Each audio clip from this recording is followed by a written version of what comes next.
Valerie Duttlinger. Valerie is the only non-Iowa State presenter that we have on the schedule today, but we try not to hold that against her too much. We try to treat her fairly, even given that. She is the Chief Analytics Officer at Summit SmartFarms and has a really great presentation for you about optimizing your most valuable resource, which would be the people that we work with every day and really optimizing those relationships. Well, I really appreciate the invitation to be here. And we are right after lunch, and we also are right after an economist spoke. So we're going to have everybody stand up, make sure everybody's awake. Come on, play along with me, please. Okay, if you are a solopreneur, you work by yourself all day, every day, you can sit down first. Okay? Oh, wait, no, I'm not. How about if you're on a team of 5 or less? You can sit down. Okay? Team or 10 or 15 or less. Let's go 15 or less. There we go. Okay, and everybody else can sit down. Okay, now one other question, and this time just raise your hand. If you are in a pig barn once a week, go ahead and raise your hand. Okay, great. So as we look at who Summit SmartFarms is, it's probably not a name you're real familiar with. We were founded in 2018, the 5th family in the Baylor Management Group out of Remington, Indiana. The other businesses are all in the construction industry. FBI Buildings is putting up pole barns. Summit Engineering and Construction focuses on cage-free layers and dairies. The Aspen Group actually builds churches. And then Heartland Builders is pretty heavy in the pig industry. And growing up, Ed is our founder. His father had this Thomas Edison quote on the wall: "There's a way to do it better, find it." And that really speaks to the mission of why Summit SmartFarms exist. It's all about equipping your teams to optimize results, finding better ways to do what we're doing. As Jamie said, I am not on the Iowa State staff, and I'm also not from Iowa. So I live in Indiana, grew up in a picture there with my dad and my 2 sons who are now taller than I am. But I really got my passion from watching him and learning about ag through him. So as we think about how do we optimize relationships, how do we optimize our resources, it all starts with how we look at things. And this iceberg illusion from Sylvia Duckworth is a great example of it. People on the outside see success oftentimes, but they don't understand all of the hard work that we put in, the persistence, the failures that we deal with that can really become discouraging, and also is what prevents people from being successful. And so keeping your team focused on the failures and what you learn from those is one way to help achieve success. In the Navy SEAL Museum in Fort Pierce, Florida, the quote is on the wall: "The only easy day was yesterday." And when you think about this training that Navy SEALs go through, that's really true for them. And I think it also fits with this iceberg illusion that if we're not working hard every day, we won't achieve success, and we certainly won't stay successful once we've achieved it. So there's lots of definitions of what is a team, and this one happens to be my favorite. A team is a group of people with different abilities, talents, experience, and backgrounds who've come together for a shared purpose.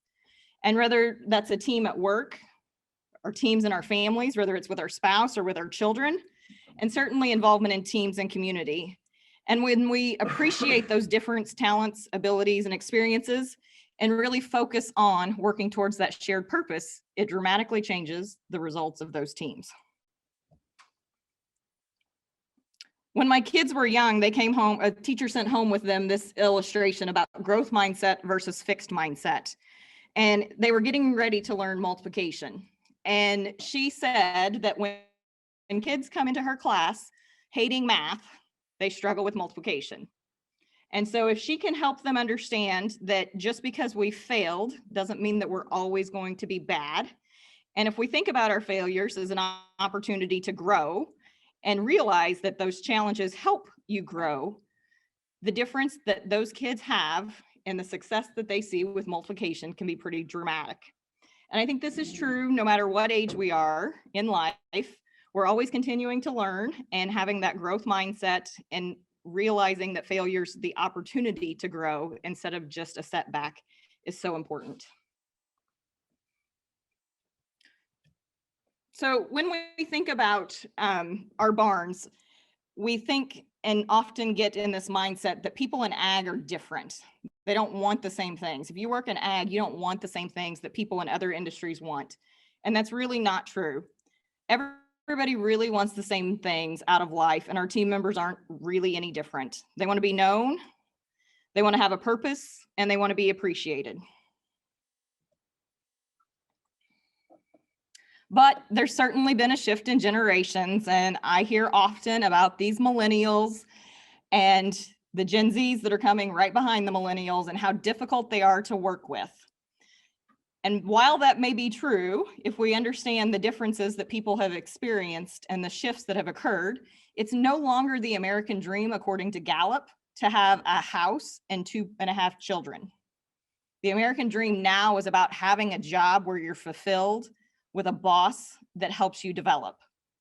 And so again, in the past, people worked for a paycheck. They wanted to get that house and have that house that they owned.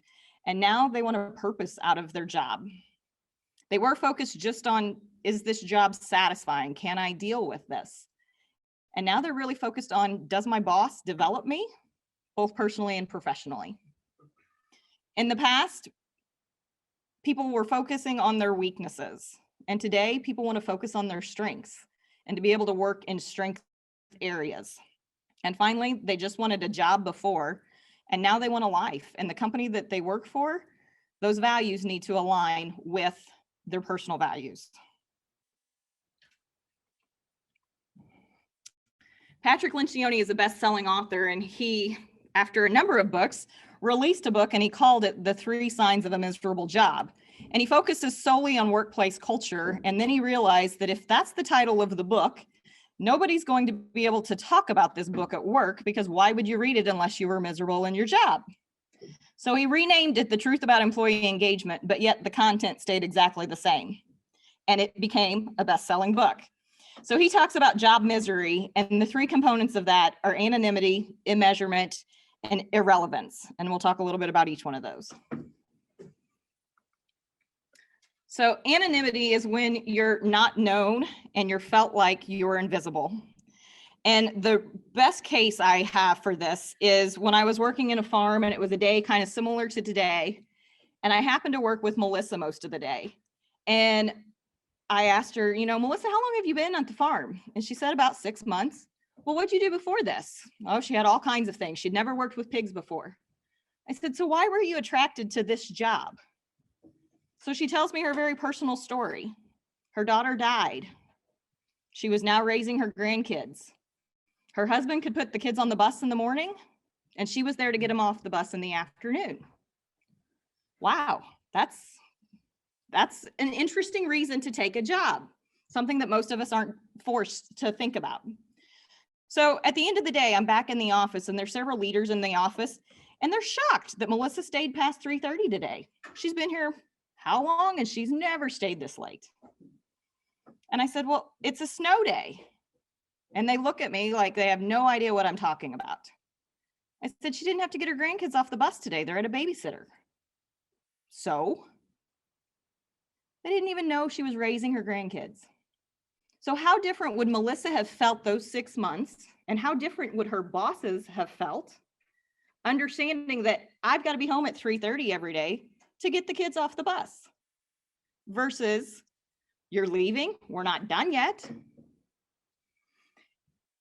Making sure that you appreciate them for their unique contributions is so important, and understanding what's going on in their personal life.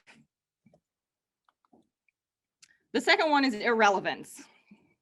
And that's when you feel no connection to what you're doing and the mission of the company, and when you're not being felt as part of the team. I think in agriculture, we have one of the most noble purposes in life, to help produce food for the world. So making sure that you can connect what you do every day to that end product. So in a sow farm, how many meals are those weaned pigs producing? in a wean to market situation, the same thing. How many meals can you produce from your operation, and how does that impact, that story impact the engagement with your team members? And finally, in measurement, how many of you are willing to play basketball or baseball or any other game without keeping score? There's not much purpose, right? It's not fun for very long if you don't know who's winning. So we've got to be able to show people at the end of the day, did they make progress? Are they winning? Are they at least getting closer to the goal? So making sure that every team member has a scorecard in the organization, whether it's a sow farm or any other place, and helping that be connected to the overall goals of the company, so important. In 2019, we did a labor intelligence study, and we went into 12 sow farms across 7 systems and surveyed about 120 sow farm workers. And we asked them, what makes an irresistible place to work?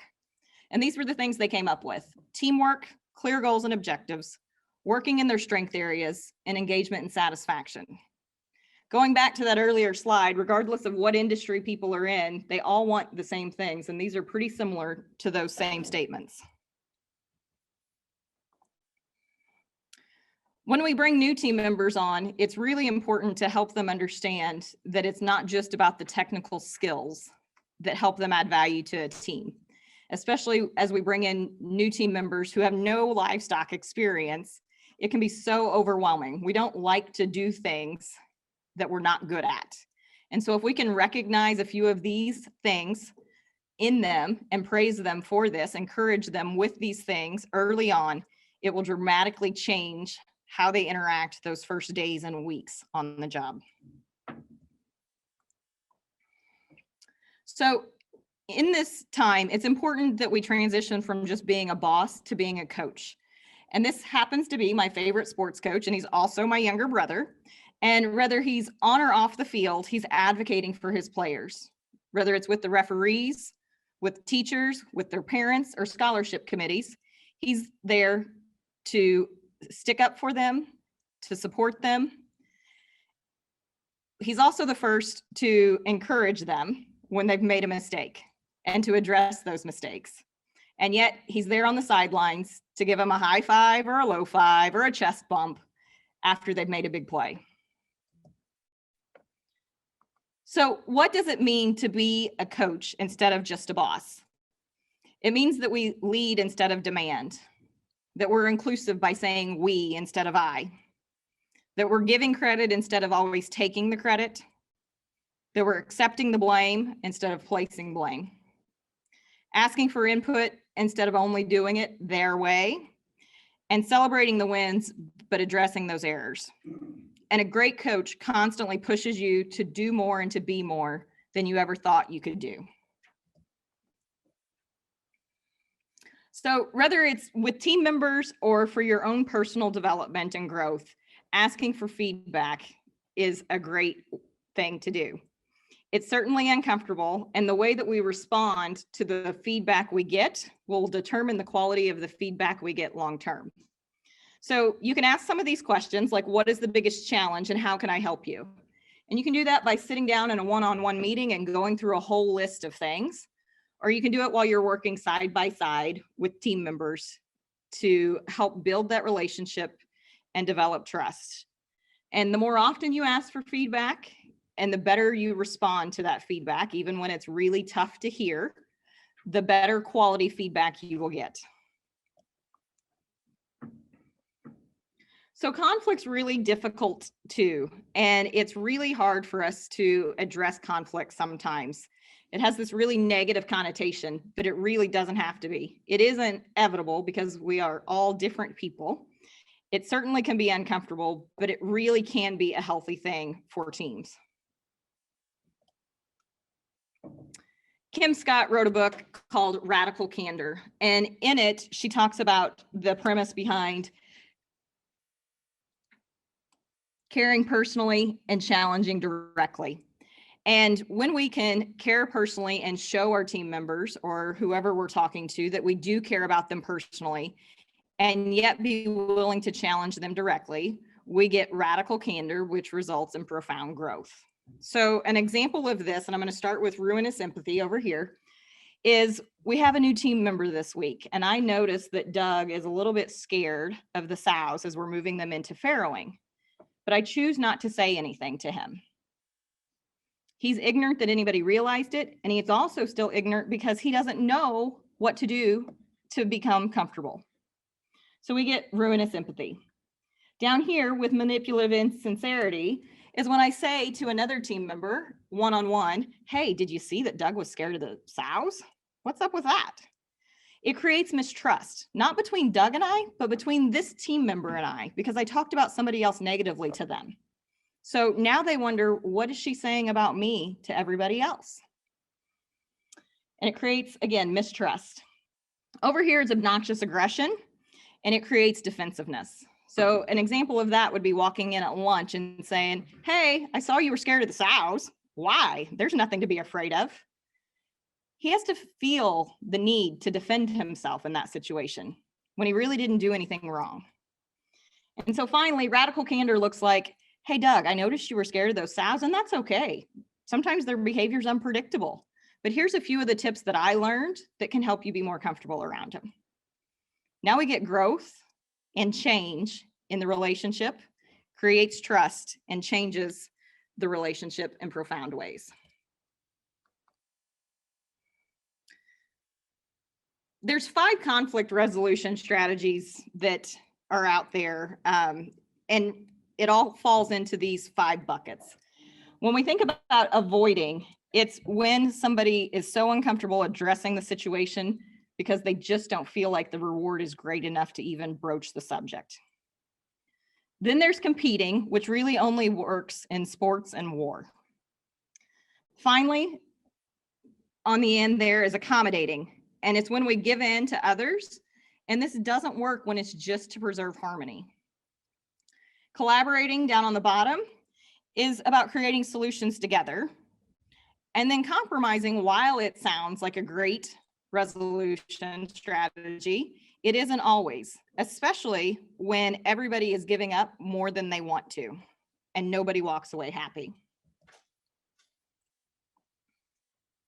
Different personality styles really handle conflict differently, and that in a manner that is natural to them. So has anybody watched the TV show The Office? Couple. So regardless of that, this is the team from The Office, if you can see the pictures a little bit. So up here in the D quadrant, we've got Dwight in the dominance. And people in the D quadrant tend to compete first when it comes to conflict, and then they work towards compromising. In the I quadrant is influence. I can't see. And that's when we're thinking about collaborating first and then compromising. The C quadrant, conscientiousness, those people tend to avoid conflict first and also work towards compromising. And then finally, the S quadrant with steadiness, tend to avoid first, then work towards accommodating, collaborating, and compromising. So as a team leader, we've got Dwight up in the D quadrant and Pam down in the S quadrant. If I'm the leader of their team and don't realize how they handle conflict and how they address it, I think Pam is always on the same team as Dwight. She's always agreeing with him and thinks that he has the best ideas because she never objects to them. When Pam's sitting back there feeling disgruntled and like she's being ran over every day and has no say. Not only do personality types impact the way people handle conflict, their environment certainly has an impact as well. There are families where you can yell and scream at each other, and 5 minutes later, everything's okay again. That happens maybe sometimes when you're moving livestock. But there's other families when you barely raise your voice to someone else, that's a big deal. And so the environment that people grow up in is what also determines how they're going to address and handle conflict. And as we move into the last section, Oprah just landed this great big interview with Meghan Markle and Prince Harry. And she's known as one of the best communicators in the world, but yet she doesn't always communicate perfectly. It's an area that we all have an opportunity to improve on. So here's a little 5 fingers of communication trick that can help you improve your conversation and make you more comfortable going into the conversation. So it starts with one, name the overall issue. So it could look like, hey, Rick, when we were moving market pigs the other day, there's some things we need to address. Is now a good time to talk about it? Assuming he says yes. Moving on to number 2, point out the facts. We've learned from PQA and from Dr. Smith, our vet, that sometimes we need to release the pressure on the pigs and slow down, and they'll move better and not create so much stress for them. 3 is name your feelings. I felt like you were rushing a little too much, and that caused some unneeded stress. 4 is stating your underlying needs. As caretakers, it's our responsibility to make sure that we're caring for the pigs in the best way possible, to make sure that we're not causing undue stress. And 5 is to make a clear request. Today, when we're loading market hogs, can you follow my lead and move a little bit slower? Now he knows exactly what the issue was. He knows what you want to do to try to improve it, and stated very clearly and nicely. So there's also the 4 T's of communication, and several of them are really similar. The tone is the one that is quite different, and it's that tone of voice. And in my house growing up, it was when we heard TOV from mom, it was because she didn't like how somebody had spoken to her or how we had spoken to each other. And that meant restate what you just said, but say it nicer. And it's amazing how that impact can change the way that somebody receives that message just by the tone of your voice. It's also important to realize that tone is not just about the tone of your voice, but it's also about your body language. So if we've got a defensive body posture, it will be much more difficult for somebody to receive that message well. And then the other one I want to point out is on the technique, making sure that we're not saying things like always and never. You never stay late to help. You're always late for work, because those probably aren't true statements. And so we create a defensive posture with the person we're communicating with because we're not being factual. Okay, so sometimes it's helpful to look at the communication skills that do not work. And so some of these are pretty obvious, but we need these reminders sometimes. So ignoring the problem and hoping it goes away, minimizing the problem because you aren't ready to accept the extent of the issue. And in this situation especially, it can be so helpful to say to somebody, hey, I know we need to talk about this, but I'm not sure what the solution is yet, so give me a little more time. And that lets them know that you know it's an issue and that you're going to bring it back. Talking about other problems, or talking about the problems with others, which really is just gossip. So working with team members to help them understand that if there's an issue, go to somebody who can help fix the issue instead of to everybody else. Then doing nothing at all because you don't want to make the situation worse. 99% of the time will make the situation worse. Assuming that people will read your body language or your mind is never a good thing.